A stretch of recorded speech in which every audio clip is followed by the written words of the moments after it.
बलूचिस्तान से सबसे पहले जी न्यूज़ ने बताया था कि कैसे पीएलए आर्मी ने पाकिस्तान के 14 सिपाहियों को उड़ा दिया था और अब फिर पाकिस्तान की कई चौकियां बलूचिस्तान ने तबाह कर दी। और ये बात हम लगातार कह रहे हैं कि पाकिस्तान का जो नक्शा है ना, वो सिर्फ लंबा लंबा नजर आता है, चौड़ाई में नजर नहीं आता।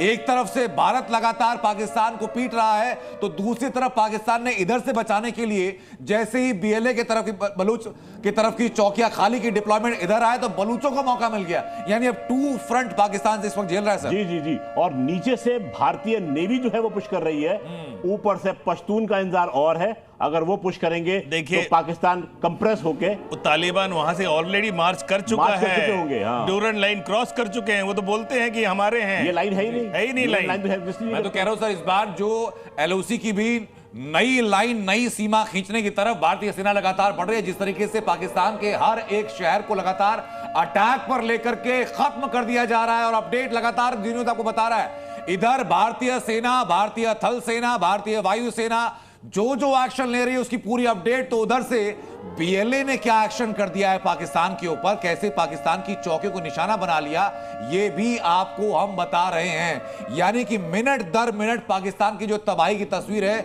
वो और ज्यादा भयानक, और ज्यादा खौफनाक, और ज्यादा विभत्स लगातार होती जा रही है। और सुबह होते होते जैसे कि अभी खबर यह है कि पिछले 3 घंटों के अंदर पाकिस्तान की तरफ से जो हमले करने की कोशिश की जा रही थी उसकी इंटेंसिटी एकदम से कम हुई है। सुबह होते होते वो खत्म नहीं होगी। और जैसा कि संभावना जताई जा रही है कि इस पूरे वॉर फ्रंट का जो मेन कल्प्रिट है, जो कि जिसने कि अपने निजी स्वार्थ के लिए, निजी एजेंडे के लिए पाकिस्तान को इस गर्त में धकेला, आसिम मुनीर को हटा दिया गया है। नया चेहरा वहां पर नजर आएगा और संभावना यह भी है कि नए चेहरे कोई भेजा जाए अपने कान पकड़ के भारत की तरफ कि भाई गलती हमसे ये हुई है, अब जरा हमें माफ कर दीजिएगा। राम मेरे साथ लगातार मेरे साथ बने हुए। राम जरा बताइए और क्या क्या अपडेट सामने आ रही हैं।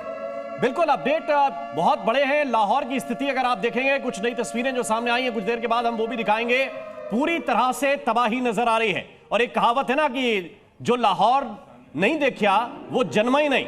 तो ये तस्वीरें जिसने नहीं देखी वो जन्मा ही नहीं, समझ लीजिए उसने नया भारत नहीं देखा है। लाहौर की जो तस्वीरें आई हैं वो भी कुछ देर के बाद दिखाएंगे। कराची में एक एक करके 12 धमाके सुने गए हैं और ये 12 के 12 धमाके जो किए हैं वो इंडियन नेवी ने किए हैं। पूरा का पूरा बंदरगाह तबाह किया गया है, इस वक्त ये जानकारी मिल रही है। कराची में एक के बाद एक 12 धमाके किए गए हैं। ये बड़ी खबर इस वक्त आपको बता रहे हैं। बलूचिस्तान में बलूच लड़ाके लगातार कार्रवाई कर रहे हैं। इन सबके बीच बड़ी खबर यह है कि जम्मू कश्मीर के एलजी से गृह मंत्री अमित शाह की बातचीत हुई है। शाह ने सुरक्षा के हालात पर जम्मू कश्मीर के उपराज्यपाल से चर्चा की है, उनसे बात की है। लगातार गृह मंत्री अमित शाह अलग अलग अधिकारियों से, डीजी स्तर के अधिकारियों से चर्चा कर रहे हैं और शाह सुरक्षा के हालात को लेकर अपडेट भी ले रहे हैं। रावलपिंडी से अपडेट सामने आ रही है। रावलपिंडी में भी भारी तबाही देखी जा रही है। यानी पाकिस्तान के हर बड़े शहर में सिर्फ और सिर्फ मलबा गिना जा रहा है। राम, बिल्कुल, हर शहर में मलबा गिरा जा रहा है और यह तादाद बढ़ती जाएगी, क्योंकि सियालकोट में भी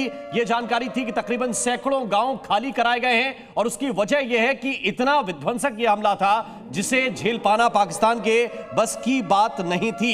एक तरह से उरी की अगर बात करें तो आम नागरिकों को टारगेट करने की कोशिश पाकिस्तान की तरफ से की गई है।